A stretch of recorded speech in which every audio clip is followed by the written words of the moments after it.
ಚೇಳೂರು ತಾಲೂಕಿನ ಮಾನಸ ಪದವಿ ಪೂರ್ವ ಕಾಲೇಜಿನಲ್ಲಿ ಇಂದು ಕನ್ನಡ ಸಾಹಿತ್ಯ ಪರಿಷತ್ತು ಹಾಗೂ ಪದಗ್ರಹಣ ಕಾರ್ಯಕ್ರಮವನ್ನು ಏರ್ಪಡಿಸಲಾಗಿತ್ತು.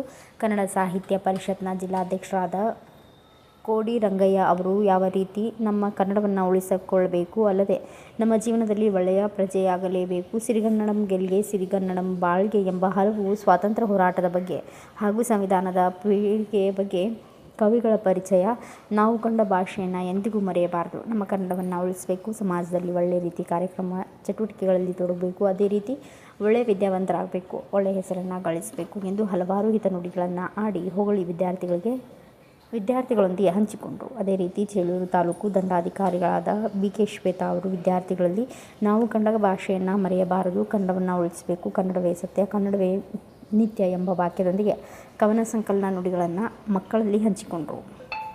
ಅದೇ ರೀತಿ ಚೇಳೂರು ತಾಲೂಕು ದಂಡಾಧಿಕಾರಿಗಳಾದ ಬಿ.ಕೆ. ಶ್ವೇತಾ ಅವರು ವಿದ್ಯಾರ್ಥಿಗಳಲ್ಲಿ ನಾವು ಕನ್ನಡ ಭಾಷೆಯನ್ನು ಮರೆಯಬಾರದು, ಕನ್ನಡವನ್ನು ಉಳಿಸಬೇಕು ಎಂದು ಹೇಳಿದರು. ಚೇಳೂರು ತಾಲೂಕಿನ ಸರ್ಕಲ್ ಇನ್ಸ್ಪೆಕ್ಟರ್ ಎಂ. ಶ್ರೀನಿವಾಸ್ ಅವರು ವಿದ್ಯಾರ್ಥಿಗಳಿಗೆ ಕವಿಗಳ ಬಗ್ಗೆ ಹಾಗೂ ಸಾಹಿತ್ಯ ಬಗ್ಗೆ, ಕಾನೂನಿನ ಚೌಕಟ್ಟಿನ ಬಗ್ಗೆ, ತಮ್ಮ ಕನ್ನಡ ಭಾಷೆಯನ್ನು ನಮ್ಮ ಯುವಕರಲ್ಲಿ ಹಾಗೂ ವಿದ್ಯಾವಂತರಲ್ಲಿ ಹಂಚಿಕೊಳ್ಳಬೇಕು, ಯಾವುದೇ ಕೆಟ್ಟ ಚಟುವಟಿಕೆಯಲ್ಲಿ ತೊಡಗಬಾರದು, ಒಳ್ಳೆಯ ಕೆಲಸ ಕಾರ್ಯಗಳಲ್ಲಿ ತೊಡಗಬೇಕು, ಸಮಾಜದಲ್ಲಿ ದೊಡ್ಡವರನ್ನು ಗೌರವಿಸಬೇಕು ಎಂದು ಹೇಳಿದರು. ನಂತರ ಕರ್ನಾಟಕ ದಲಿತ ಸಂಘರ್ಷ ಸಮಿತಿ ಜಿಲ್ಲಾ ಸಂಚಾಲಕರಾದ ಕಡ್ಡಿಲ್ ವೆಂಕಟರಮಣ ಅವರು ವರ್ಷವೂ ಇದೇ ರೀತಿ ಎಲ್ಲ ಶಾಲೆ ವಿದ್ಯಾರ್ಥಿಗಳನ್ನು ಸೇರಿಸಿ ಮೆರವಣಿಗೆ ಮೂಲಕ ಹೆಚ್ಚಿನ ಸಂಖ್ಯೆಯಲ್ಲಿ ವಿದ್ಯಾರ್ಥಿಗಳ ಜೊತೆಗೆ ಸಾರ್ವಜನಿಕರನ್ನು ಸೇರಿಸಿ ಅದ್ಧೂರಿಯಾಗಿ ಮಾಡಬೇಕು ಎಂದು ತಿಳಿಸಿದರು. ಸ್ವತಂತ್ರ ಹಿರಿಯ ಹೋರಾಟಗಾರರು ರಾಧಾಕೃಷ್ಣ ಅವರು ಕನ್ನಡದ ಶಾಸನಗಳ ಬಗ್ಗೆ ಕವನ ಸಂಕಲನ ಪರಿಚಯ, ಸಮಾಜದಲ್ಲಿ ಗೌರವ ಬೆಳೆಸಬೇಕು, ಅಸೂಯೆ, ಕ್ರೂರ, ನಾವು ಎಲ್ಲ ಒಂದೇ, ಯಾವುದೇ ಕುಲ ಮತ ಭೇದ ಭಾವ ಬೇಡ, ನಾವೆಲ್ಲರೂ ಒಂದೇ, ನಮ್ಮ ನಡೆ ಸತ್ಯದ ಕಡೆ ಎಂಬ ಸುಮಾರು ಕವಿಗಳ ಬಗ್ಗೆ ಗುರುತಿಸಿ ನಮ್ಮ ಭಾಷಣವನ್ನು ಮುಕ್ತಾಯ ಮಾಡಿದರು. ಚೇಳೂರಿನ ಗ್ರಾಮ ಪಂಚಾಯಿತಿ ಅಧಿಕಾರಿಗಳಾದ ವೆಂಕಟಚಲಪತಿ ಅವರು ತನ್ನ ಜೀವನ ಶೈಲಿಯಲ್ಲಿ ಮರು ವಿದ್ಯಾವಂತರಾಗಲು ತಮ್ಮ ವಿದ್ಯೆಯನ್ನು ಮೇಲ್ಮಟ್ಟಕ್ಕೆ ಬಂದು ಕಷ್ಟಗಳನ್ನು ಹಂಚಿಕೊಂಡು ಸ್ವತಃ ಜ್ಞಾನದಿಂದಲೇ ಕವನವನ್ನು ಬರೆದಿರುವುದನ್ನು ತಿಳಿಸಿದರು. ಈ ಸಂದರ್ಭದಲ್ಲಿ tahsildar Shweta, circle inspector M. Srinivas, Kannada Sahitya Parishat ಜಿಲ್ಲಾ ಅಧ್ಯಕ್ಷರಾದ ಕೋಡಿ ರಂಗಪ್ಪ, DSS ಜಿಲ್ಲಾ ಸಂಚಾಲಕರಾದ ಕಡ್ಡಿಲ್ ವೆಂಕಟರಮಣ, JK ಆನಂದ್ ಸೇರಿದಂತೆ ಅನೇಕರು ಉಪಸ್ಥಿತರಿದ್ದರು. ನಾನು ಹೆಂಗೆ ಈ ಗ್ರಾಮೀಣ ಕೂದಲು ಬರಬೇಕು ಗೊತ್ತಿಲ್ಲ ಅನ್ನೋದು ಅರ್ಥ ಆಗ್ತದೆ.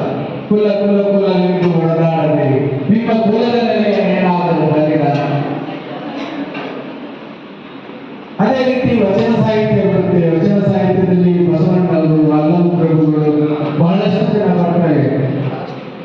ಬಸವಣ್ಣ ಹೇಳ್ತಾರೆ, ಇವನಾದವ ಎಂದು ಬೆಳೆಸದಯ್ಯ, ಇವನನ್ನವ ನನ್ನವರನ್ನು ಬೆಳೆಸಯ್ಯ, ಕುಲಾಸಂಗ ಮರೆಯುವ. ಎಲ್ಲರೂ ಸಮಾನರು, ಸಮಾನತೆಯ ಬೀಜಾಕ್ಷರ ನಡುಗನ್ನಡದಲ್ಲಿ ಹುಟ್ಟು, ನಡುಗನ್ನಡ ಸಾಹಿತ್ಯದಲ್ಲಿ ಹುಟ್ಟುಕೊಟ್ಟು ನನ್ನ ಭಾವನೆ. ಇದು ಸರಿ ಅನಿಸುತ್ತೋ ನಮ್ಮ ಗುರುಗಳ ನಡುಗನ್ನಡದಲ್ಲಿ ಕನ್ನಡ ಭಾಷೆ ಎಷ್ಟು ಚೆಂದ ಅಂತಂದ್ರೆ ನಮಗೆ ಪ್ರತಿಯೊಬ್ಬ ಮನುಷ್ಯನು ಕನ್ನಡದಲ್ಲಿ ಕಾವ್ಯ ಬರೀಬಹುದು. ಒಬ್ಬರು ಪತ್ರಕರ್ತರು ಕೇಳ್ತಾರೆ, ಸರ್ ಕನ್ನಡದ ಪದ್ಯಗಳು ವಯಸ್ಸಲ್ಲಿದ್ದಾಗ ಇದ್ದಷ್ಟು ಕಡಿಮೆ ಕಾರಣ ಈಗಿನ ಪರಿಸ್ಥಿತಿ ಇಲ್ಲ. ಎಲ್ಲ ಮಕ್ಕಳು ಓದಿದ್ದಾರೆ, ಎಲ್ಲ ಯುವಕರು ಓದಿದ್ದಾರೆ, ಎಲ್ಲರೂ ಕನ್ನಡ ಬಲ್ಲವರಾಗಿದ್ದಾರೆ. ಕನ್ನಡ ಉಳಿಸ್ಬೇಕು ಅಂತಂದ್ರೆ ಕನ್ನಡ ಭಾಷೆಯನ್ನು ನಾವು ಮಾತಾಡಲೇಬೇಕು. ಮಕ್ಕಳೇ ಶಾಲೆಗೆ ಬರ್ತೀರಿ, ಏನ್ ಭಾಷೆಯನ್ನು ಮಾತಾಡ್ತೀರಾ? ಕನ್ನಡ ಮಾತಾಡ್ತೀರಾ? ನೀವು ಶಿಕ್ಷಕ ತೆಲುಗಲ್ಲಿ ಬೋಧನೆ ಮಾಡ್ತಾರಾ? ಇಲ್ಲವಲ್ಲ. ಶಾಲೆ ಬಿಟ್ಟಾದ್ಮೇಲೆ ಯಾಕೆ ಮಾತಾಡಬೇಕು? ಮಾತಾಡಿ, ಮನೆ ತೆಲುಗು ಮಾತಾಡಿ, ನಮ್ಮ ಭಾಷೆ ತೆಲುಗು ಮಾತಾಡೋಣ. ಸ್ನೇಹಿತರು ಸಿಕ್ಕಿದಾಗ ಕನ್ನಡ ಮಾತಾಡೋ ಅಭ್ಯಾಸ ಮಾಡ್ಕೊಳ್ಳಿ. ಇದರಿಂದ ನಿಮಗೂ ಅನುಕೂಲ ಆಗುತ್ತೆ, ನಮ್ಮ ಪ್ರಾಂತದಲ್ಲಿ ಕನ್ನಡ ಭಾಷೆ ಅಭಿವೃದ್ಧಿ ಆಗುತ್ತೆ ಅಂತ ನಮ್ಮಲ್ಲಿ ಕಳಕಳಿ ಮನವಿ ಮಾಡ್ಕೊಳ್ತಾ ಇದ್ದೇನೆ. ಆದ್ರಿಂದ ಈ ಕನ್ನಡ ಸಾಹಿತ್ಯ ಅಂತಕ್ಕಂಥ ವಾರ ಪ್ರೋಗ್ರಾಮ್ ಅಲ್ಲೂ ನಾನೊಂದು ಕಾನ್ಸೆಪ್ಟ್ ಇದೆ, ಏನ್ ಈ ಪ್ರೋಗ್ರಾಮ್ ಇಂದ ಟೇಕ್ ಅವೇ ಅನ್ನೋದು. ನಾನು ಜಸ್ಟ್ ನನ್ನ ಅಂಡರ್ಸ್ಟ್ಯಾಂಡಿಂಗ್ ಅಲ್ಲಿ ಸಾಹಿತ್ಯ ಅಂದ್ರೆ ಏನು ಅಂತ ಹೇಳಿ ಇಷ್ಟಪಡ್ತೇನೆ. ನಮ್ಮ ಕೋಡಿ ರಂಗಪ್ಪ ಸರ್ ಅವರು ಈಗ ಒಂದು 15 ನಿಮಿಷದ ಭಾಷಣದಲ್ಲಿಗೆ ತುಂಬಾ ಕಾಂಪ್ರಿಹೆನ್ಸಿವ್ ಆಗಿ ಹೇಳ್ತಾರೆ. ಸೊ ನನಗೆ ಅದ್ರಲ್ಲಿ ಅರ್ಥ ಆಗಿದ್ದು, ಅಂಡ್ ನಾನು ಸ್ಕೂಲಲ್ಲಿ ನನ್ನ ಎಕ್ಸಾಮ್ ಪ್ರಿಪರೇಷನ್ ಅಲ್ಲಿ ಸಾಹಿತ್ಯ ಅಂದ್ರೆ ನನ್ಗೆ ಏನ್ ಅರ್ಥ ಆಗಿದೆ ಅಂದ್ರೆ ಫಸ್ಟ್ ಒಂದು ವರ್ಡ್ ಅಲ್ಲಿ ಹೇಳೋದಾದ್ರೆ ರವಿ ಕಾಣತ್ತು ಕವಿ ಕಂಡೇನು ಅಂತ ಹೇಳ್ತಾರೆ. ಈಗ ಸೂರ್ಯನಿಗೆ ಕಾಣದೇ ಇರೋದು ಯಾವುದೂ ಇಲ್ಲ, ಎಲ್ಲವೂ ಕಮ್ಸ್ ಅಂಡರ್ ದ ಸೂರ್ಯ, ಅಂದ್ರೆ ನಮ್ಮ ಯೂನಿವರ್ಸಿಟಿ ಅಂಡರ್ ದ, ಅಂದ್ರೆ ನಮ್ಮ ಸನ್ ಅಂಡರ್ ಅಂತ ಹೇಳ್ತಾರೆ. ಬಟ್ ಹೇಗಾದರೂ ಇರು, ನೀನು ಹೇಗಾದರೂ ಇರು, ಮೊದಲು ಮಾನವನಾಗಿರು ಅಂತೇಳಿ ಜ್ಞಾನಪೀಠ ಪ್ರಶಸ್ತಿ ಮೊದಲಿಗರಾದಂಥ ನಮ್ಮ ಕುವೆಂಪು ಅವರು ಹೇಳಿದ ಹಾಗೆ ಇವತ್ತು ಕರ್ನಾಟಕದ ಮೂಲ ಭಾಷೆಯಾಗಿ ದ್ರಾವಿಡ ಕುಟುಂಬದ ಪ್ರಮುಖ ಭಾಷೆಗಳಲ್ಲಿ ಒಂದು ಕನ್ನಡ ಭಾಷೆ. ಈ ಭಾಷೆಯಲ್ಲಿ ನಾವು ಹಲವಾರು ಶಾಸನಗಳನ್ನು ನೋಡಿದ್ದೇವೆ.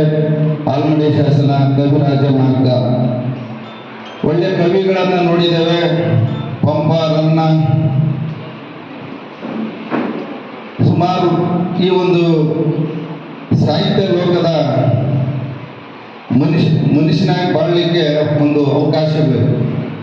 ಈ ಕೋಪ, ಜಂಜಾಟಗಳು, ಆರ್ಥಿಕ ವ್ಯವಸ್ಥೆ ಬದುಕಬೇಕು, ಬಾಳಬೇಕು ಅನ್ನೋದ್ರ ಒಂದು ಜೊತೆಯಲ್ಲಿ ನಾವು ಈ ಒಂದು ಸಾಹಿತ್ಯ ಲೋಕವನ್ನು ಅಳವಡಿಸ್ಕೊಂಡ್ರೆ ನಮ್ಮ ಕನ್ನಡ ಭಾಷೆಯಲ್ಲಿ ಸುಮಾರು ನಾವು ಬದುಕಲಿಕ್ಕೆ ಇವತ್ತು ಒಳ್ಳೆ ಯುವಕರನ್ನು ಇವತ್ತು ನಾವು ಮೇಲೆ ಬರಲಿಕ್ಕೆ ಸಾಧ್ಯ ಮಾಡೋಕ್ಕಾಗ ಸಾಹಿತ್ಯ ಲೋಕವನ್ನು ನಾವು ಅಳವಡಿಸಬೇಕಾಗುತ್ತೆ.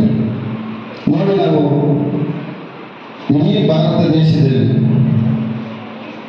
ಕನ್ನಡ ಅಂದರೆ ಗೌರವ ಇದೆ, ಪ್ರಪಂಚದಲ್ಲೇ ಗೌರವ ಇದೆ. ಕಾನೂನು ಸುವ್ಯವಸ್ಥೆ, ರಾಜ್ಯ, ಭಾಷೆ, ಪ್ರೀತಿ, ವಾತ್ಸಲ್ಯ, ಗೌರವ, ಬದುಕನ್ನ ಎಲ್ಲೆಲ್ಲಿ ನಾವು ಕಂಡು ತಿದ್ದುಪಡಿ ಮಾಡಿಕೊಂಡು ಒಂದು ಸಮಾಜದ ಮುಖ್ಯವಾಹಿನಿಗೆ ಧನಾತ್ಮಕ ಬದಲಾವಣೆಯ ದಿಕ್ಕಿಗೆ ನಾವು ಸಹಕಾರಿಯಾದರೆ ಅವೆಲ್ಲರೂ ಸಾಹಿತ್ಯಗಳು ಅಂತ ನಾನು ಅದನ್ನು ಭಾವಿಸ್ಕೊಳ್ತೇನೆ. ಈ ಒಂದು ಸಂದರ್ಭದೊಳಗಡೆ ನಾನು PUC ಫೇಲ್ ಆದಾಗ ನಾನು ಬರಬೇಕು ಅಂದ್ರೆ ಬದುಕು ಅವನಿಗೆ ಕಲಿಸುತ್ತೆ ಅನ್ನೋ ಮಾತಾಗಿ ಹೇಳ್ತೀನಿ. ನಾನು ಫೇಲ್ ಆಗಿದ್ದಕ್ಕೆ ನನಗೆ ಬದುಕು ಕಲಿಸ್ತು. ಬೇಮಾನ ರಾಮಕೃಷ್ಣ ಕೋರ್ಟಲ್ಲಿ ಕೇಳ್ತಿದ್ರು. ಅವರು ನಮ್ಮ ಕಾರ್ಯಕ್ರಮ ಪಾಪ ಅಂತ ಕರ್ಕೊಂಡು ಹೋದರು. ಆ ಕಾರ್ಯಕ್ರಮ ನೋಡಿದಾಗ ಅಲ್ಲೊಂದು ಕವಿಗೋಷ್ಠಿ ನಡೀತಾ ಇತ್ತು. ಮಾರನೇ ಕವಿಗೋಷ್ಠಿ ನಾನು ಓದುತ್ತಿದ್ದೆ. ಹಾಗೆ ಮನುಷ್ಯನು ತಾನು ತಿದ್ದುಕೊಳ್ಳೋದಕ್ಕೆ ಬದುಕಲು ಸಾಧ್ಯವಿಲ್ಲವೇ ಧನಾತ್ಮಕ ಬದಲಾವಣೆ ಸಾಧ್ಯ. ನಮ್ಮ ತಾಲೂಕು ಪದವಿ ಅಧ್ಯಕ್ಷ ಕೃಷ್ಣ ಅವರು ನನ್ನ ಭರವಸೆ ಕೊಡುವ ಜವಾಬ್ದಾರಿಗಳನ್ನು ನೀಡಿದ್ದಾರೆ.